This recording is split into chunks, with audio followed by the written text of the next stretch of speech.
All right, let's go ahead and connect the dots, guys. I'm about to show you a clip from Larry Fink talking about cross-border settlements and how cryptocurrency can solve a lot of the problems we have with transactions and transaction fees specifically in just a moment. But I first want to start with this. BlackRock and JP Morgan make a 7,500,000 XRP move. Getting into this, in a recent move, financial services heavyweights BlackRock and JP Morgan Chase have quietly acquired substantial holdings of XRP, the native token of Ripple.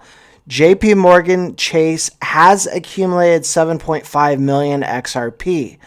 This accounts for 7.5% of the bank's total wealth. Additionally, BlackRock, the world's largest asset manager with over 10 trillion in assets under management, is said to be exploring adding Ripple coin to its portfolio. Now, we know that on top of this, Larry Fink has obviously been extremely bullish here lately on crypto, obviously, but making statements and not being able to talk specifically about XRP, but getting grilled by a lot of individuals, right, and the media trying to get him to talk about XRP.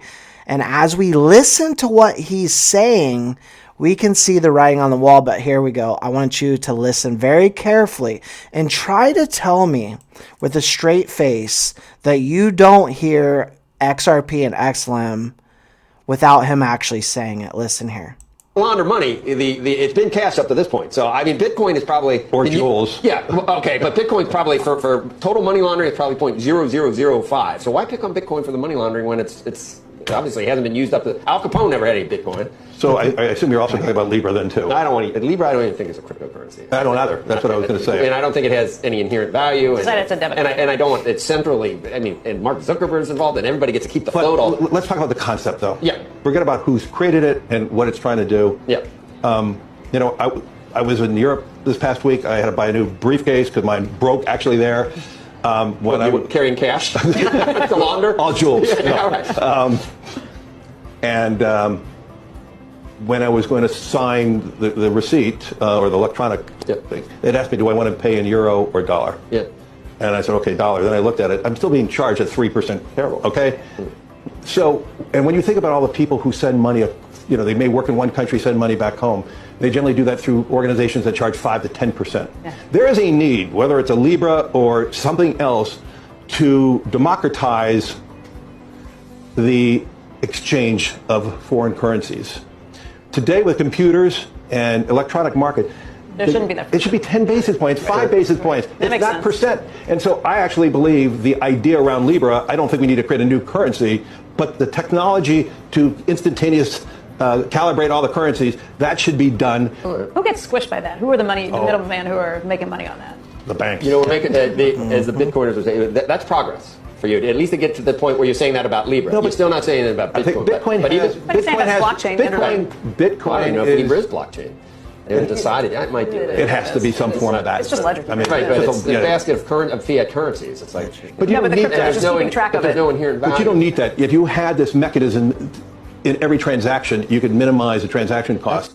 I mean, minimize the transaction process, faster, cheaper transactions. Who does that extremely well? Ripple with the XRPL and Stellar with the Stellar blockchain. XRP, Xlm being the native assets there. He is directly, without coming out and obviously saying it, XRP and Xlm solve these problems. So he talks about transactions, you know, obviously 5% or 3%, whatever that transaction fee, isn't going to hurt a guy like Larry Fink that has deep pockets. But what he realizes, because he's a smart man, is he realizes, we have a global problem here.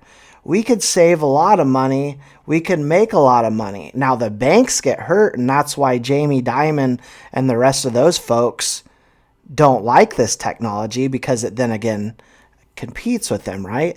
But guys like Larry Fink are smart enough to realize that this technology exists.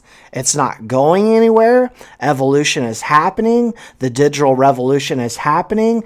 And he has decided that the best way moving forward for BlackRock and the rest is to be part of this digital revolution. Get in on digital assets and make money. You can't stop us, so you might as well join us. And I also liked how this gentleman did the comparison of Al Capone. Never saw Al Capone using blockchain technology to steal, right? It was always done with cash. Of course, you didn't have that technology back then. But using a ledger, everything's transparent on the blockchain. And so this whole concept that Elizabeth Warren and even Gary Gensler tries to push about illicit activity, criminal activity, it's just, it doesn't work. It doesn't work. You can't say that because those 3-letter agencies use this technology currently to catch criminal activity. That's all I got for you for now. Please don't forget to like, subscribe, share the content, and we'll see you in the next one.